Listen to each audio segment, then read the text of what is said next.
This is the story of Floria B. Atwood. Floria B. Atwood was born Floria Biola Walker on November 1st, 1920, in Anguilla, Mississippi.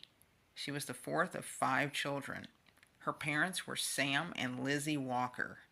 Floria grew up during the Great Depression. She also was affected by the Great Mississippi Flood of 1927. She lived in Shelby, Mississippi, and then Memphis, Tennessee, where she would complete her schooling. She was a graduate of Booker T. Washington High School. She was the only one in her immediate family to finish high school. Floria moved to St. Louis, Missouri in 1946. She married Vernon Atwood.